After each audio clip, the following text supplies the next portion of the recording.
Nous avons la chance en France d'avoir une presse historique, des médias variés qui permettent de faire vivre la démocratie. Et l'idée ce matin était de confronter les points de vue et de diversifier finalement les apports de chacun. Et je pense que de ce point de vue-là, on peut le dire, Loïc, objectif atteint, parce que des rencontres naissent les idées.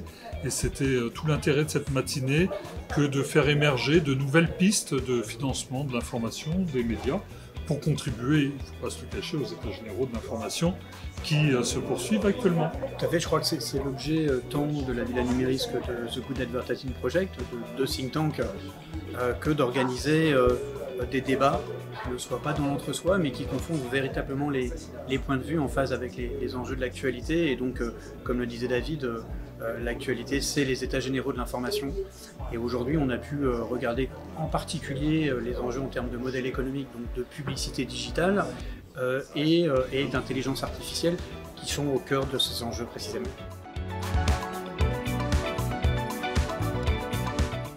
Une opportunité pour les médias, par exemple, d'information locale, la presse quotidienne régionale qui va pouvoir développer du contenu spécifique sur le sport amateur, par exemple, chez les jeunes ou sur les activités ultra-locales qui, jusqu'à aujourd'hui, n'étaient pas traitées parce qu'on ne pouvait pas envoyer un journaliste traiter ces informations. À partir de bases de données, on peut maintenant générer du texte de manière tout à fait efficace. Par contre, l'approche par les risques telle qu'elle est développée par l'Union européenne me semble intéressante, évidemment, pour éviter que des machines prennent des décisions autonomes qui pourraient notamment affecter l'humain. Ensuite, il y a des éléments en fait qui sont plus soft, qui vont moins se voir et sur lesquels la réglementation est difficile. Notamment le respect des droits d'auteur lorsqu'on veut entraîner un modèle d'IA générative. On se rend bien compte que les choses ne sont pas tout à fait claires. On a la chance en France d'avoir beaucoup de médias, des médias télévisés, radio, papier, numérique, et d'avoir un foisonnement avec un pluralisme qui est encore très vif.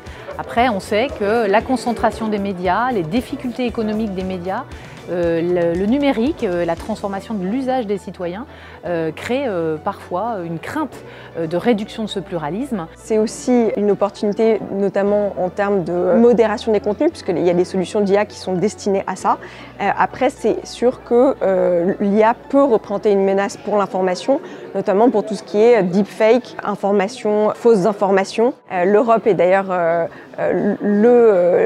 au premier plan en matière de réglementation d'IA avec l'IA Act qui a été voté le mois dernier au Parlement européen. C'est une bonne chose parce que ça permet de mettre un certain nombre de règles et d'encadrer la production de solutions d'IA et leur déploiement. Et c'est très important qu'il y ait les deux aspects. C'est que c'est à la fois au stade du développement de ces solutions qui a besoin d'avoir un certain nombre de règles, notamment de transparence sur l'entraînement des algorithmes, par exemple, pour en citer une. Et après, au stade de la diffusion d'informations générées par IA, c'est très important d'éduquer le public et qu'il y ait une certaine transparence et d'information sur qu'est-ce qui a été généré par l'intelligence artificielle. Le pluralisme de l'information en France, c'est un vaste sujet.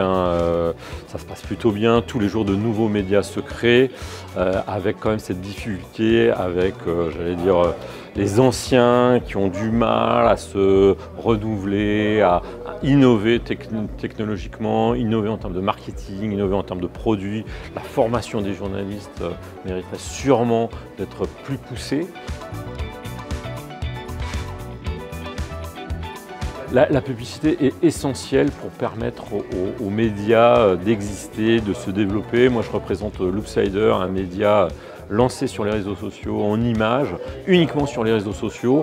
On ne touche pas d'argent des réseaux sociaux, on touche de l'argent en créant des contenus avec des annonceurs, donc de la publicité, pour promouvoir leur message, pour promouvoir leur industrie. Et c'est ça qui est essentiel. On crée des contenus de la même façon qu'on crée des contenus éditoriaux, et la publicité devient un moyen pour l'information de se propager. Il est essentiel aujourd'hui que la publicité joue son rôle, aller toucher le public pour vanter ses mérites, non les mérites des produits ou des services des annonceurs, mais en le faisant de manière intelligente, non intrusive et au service du consommateur.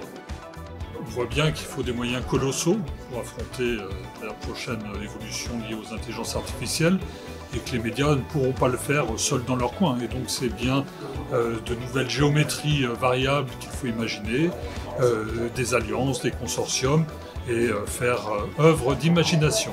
Voilà, ça nous a permis donc aujourd'hui de démontrer la vigueur de l'écosystème, le rôle indéniable du numérique dans la vigueur de cet écosystème des médias, montrer également que les usages ils sont ce qu'ils sont et il faut tout de même s'adapter aux usages et rappeler que voilà, les annonceurs en matière de publicité vont là où est l'audience et qu'il faut se placer là où est l'audience et que ça c'est quelque chose qu'on ne peut pas forcément changer.